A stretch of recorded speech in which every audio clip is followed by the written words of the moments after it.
Selamat datang di Novel Story, channel yang menceritakan novel berjudul Aku Bukan Menantu Sampah. Jangan lupa subscribe dan like. Sekian dari Mimin, silahkan menikmati ceritanya ya. Aku Bukan Menantu Sampah, bab 452 pencurian formula. Tatapan Rocky memanas, seluruh tubuhnya membara hingga mundur selangkah. Tak heran jika banyak bos suka memperkerjakan sekretaris wanita seksi di kantor. Ternyata banyak sekali manfaatnya. Namun dia sudah menikah, di dalam hatinya hanya ada Dewi seorang, dia tidak akan sama seperti bos lainnya menjadikan sekretaris sebagai selingkuhan. Dini mengambil pena dan menyerahkannya kepada Rocky sambil tersenyum. Rocky buru-buru membubuhkan tanda tangan, lalu berbalik pergi. Dirinya tidak bisa tinggal di sini terlalu lama, wanita seksi ini bisa membunuh orang. Di belakangnya, Dini melipat tangan, menggigit bibirnya dengan seksi, lalu menunjukkan senyum dingin. Dia membuka bibir merahnya sedikit dan mengucapkan sepatah kata dengan lembut. "Wow, so man." Rocky duduk sebentar di kantor, lalu pergi ke farmasi mencari Talita. Talita sudah sedikit tenang sekarang, tapi matanya masih merah bengkak lalu berbisik, "Kak Rocky, ibuku, apakah Lani sudah meninggal?" "Tenang saja, dia tidak akan mengganggumu lagi," ucap Rocky. Sebenarnya dia merasa kasihan kepada Talita. Rocky sendiri bersikeras meninggalkan keluarga Lin, tapi dia tumbuh dengan cinta orang tuanya ketika dia masih kecil. Sekarang meskipun Fisak galak padanya, tapi itu juga demi kebaikannya. Sedangkan Talita, begitu dia dilahirkan, keluarga Ming tidak memperlakukannya sebagai anak kandung. Dia melewati hidup dengan hati-hati di keluarga Meng. Hanya Lisa yang baik padanya. Sekarang seluruh keluarganya meninggal. Aku khawatir di kota Wasa ini, selain Lisa, hanya menyisakan dirinya yang baik padanya. Namun, Rocky hanya merasa kasihan, ditambah dengan bibi istrinya, Lisa, merawat Talita hingga dewasa dan menganggapnya seperti putri sendiri. Jadi di mata Rocky, Talita seperti adiknya dan tidak ada perasaan apapun. Dia pergi setelah menenangkan Talita. Rocky merasa dirinya tidak perlu menghabisi nyawa Lani saat itu. Dia yang tidak menghabisi nyawa Lani yang kejam itu sudah cukup bermurah hati. Dengan perasaan campur aduk, Talita pulang kerja dari perusahaan. Di belakang villa, Lisa sedang duduk menyulam. Sejak pindah ke villa, dia tinggal di halaman belakang. Dia aktif di halaman belakang dan jarang pergi ke halaman depan.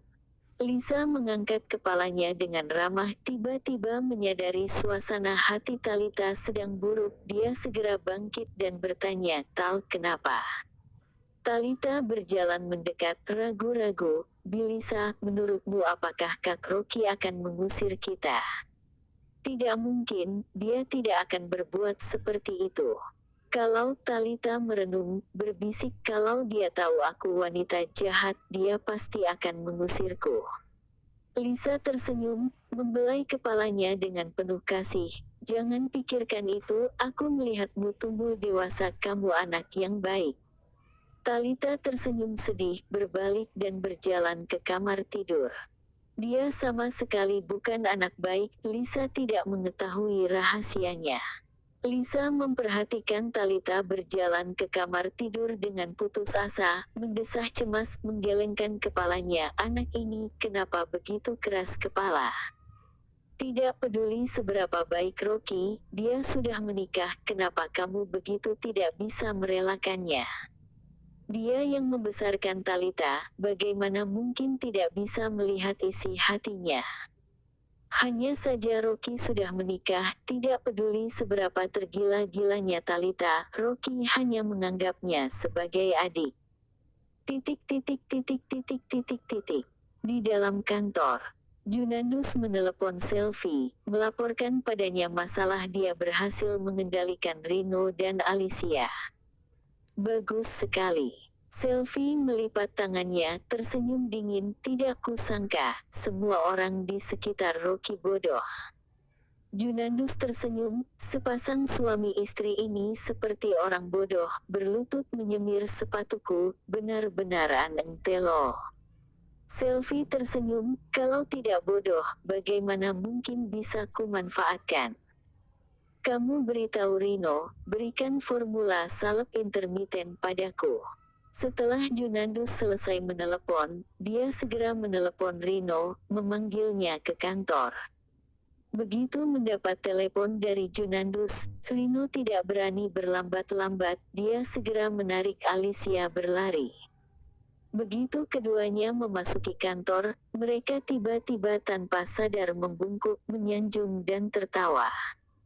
Alicia tersenyum, mengangkat kepalanya. Direktur Junandus, ada perintah apa? Begini, aku lihat kinerja kalian berdua cukup bagus. Aku sudah menelepon ke HRD meminta mereka memberikan bonus setengah bulan kepada kalian, ucap Junandus tersenyum palsu. Rino tampak senang, buru-buru mengucapkan terima kasih tanpa henti. Terima kasih Pak Rino, tetap Pak Rino yang baik kepada kita. Tentu saja, kalian telah berkontribusi pada perusahaan. Junandus menyeringai, tiba-tiba mengubah topik. Namun, ada hal yang ingin aku minta tolong kepada kalian. Alicia bertanya, hal apa?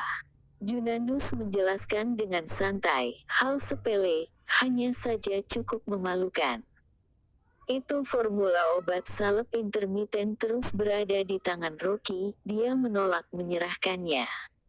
Sekarang ada feedback negatif dari pasar, mengatakan produk ini ada masalah. Aku berdiskusi dengannya, takutnya dia sombong, jadi aku ingin melihat formulanya. Apakah ada masalah dengan formulanya? Rino terkejut dan berkata, ada masalah apa pada formula? Junandus mengerutkan kening, berkata dengan tegas, setelah penjualan batch pertama, beberapa orang menderita efek samping dan nyawa mereka sekarat.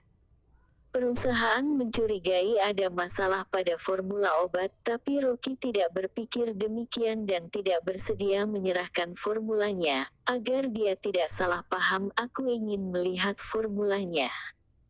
Bisakah kalian berdua membujuknya menyerahkan formula itu dan membiarkan perusahaan melakukan pemeriksaan? Alicia tersenyum janggung, menggosok tangannya. Pak Rino, Rocky biasanya memamerkan kekuasaannya, bagaimana mungkin memandang kita berdua? Kamu memintaku membujuknya, dia pasti tidak akan mendengarnya. Lalu bagaimana?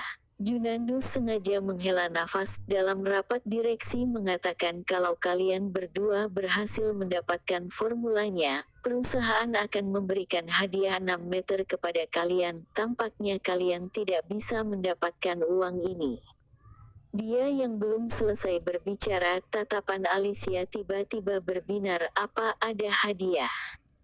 Iya. Juan pura-pura terkejut, pura-pura menepuk dahinya. Oh iya, aku melupakan ini.